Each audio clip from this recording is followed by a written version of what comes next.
A lot of times we get a question, what is this pain in my neck all about? Most likely that pain in your neck started out a while back. It started out as just some stress that led to some muscle tightness. Maybe some postural changes, how long you sat at your computer, how you were bent over working on some things in the garden. But those postural things and that stress gradually end up creating some muscle tightness, and those muscles gradually get shorter. And that shortness ends up creating increased pressure in through the spine, in through the vertebrae, the bones in your neck.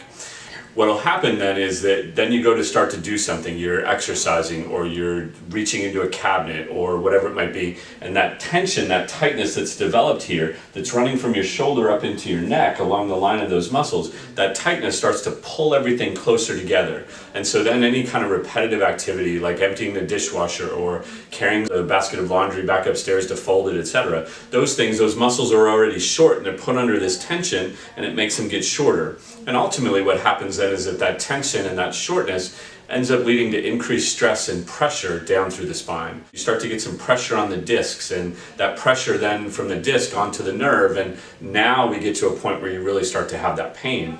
So this problem that starts out as really muscle tension, muscle tightness, can either very quickly develop into pressure onto a disc or pressure onto a nerve, or it can take years for it to get to that point. But nonetheless, it's very easily prevented and very easily taken care of. So in the beginning, it affects you because your neck is just stiff. It's a little bit tight, it's a little bit achy, it's a little bit sore. No big deal, and we usually just kind of go on, and it lasts for a couple of minutes, it might last for a day, and it's gone. And then maybe it's back a week or two later, a month or two later, etc. Sometimes that will progress into a headache. And so those muscles all attach to the base of your skull, and then they run down your spine.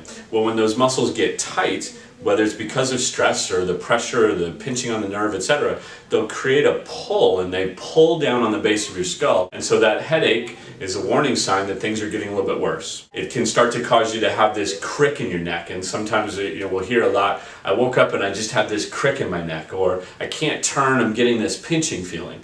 Well, now what's happened is that problem has progressed, and so the vertebrae are actually pinching against each other. And that's what's causing the crick or the pinch or the more intense pain that you feel, is two bones in your neck are rubbing up against each other.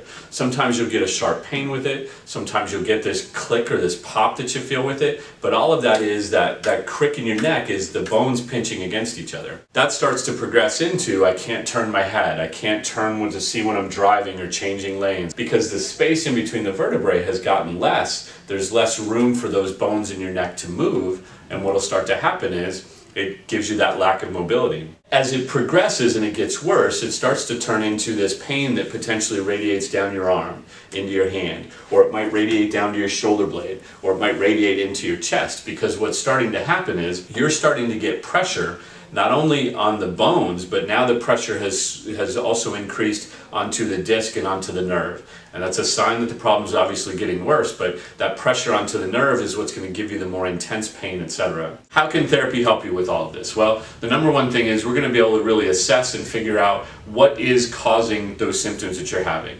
More importantly, stop it in its tracks, keep it from progressing and getting worse. In most cases, it's gotten to a point where we need to do some manual things, some manual therapy to try to increase that space in between the vertebrae.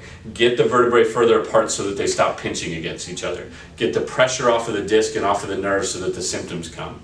Manually, passively stretch those muscles in your neck so that they are truly longer. And then the final thing would be working on strengthening all of the muscles that run from the base of your skull all the way down your spine to about mid-back, and getting those muscles to be stronger so that they hold your head. Your head is about a 10-pound ball that sits on top of your shoulders all day long.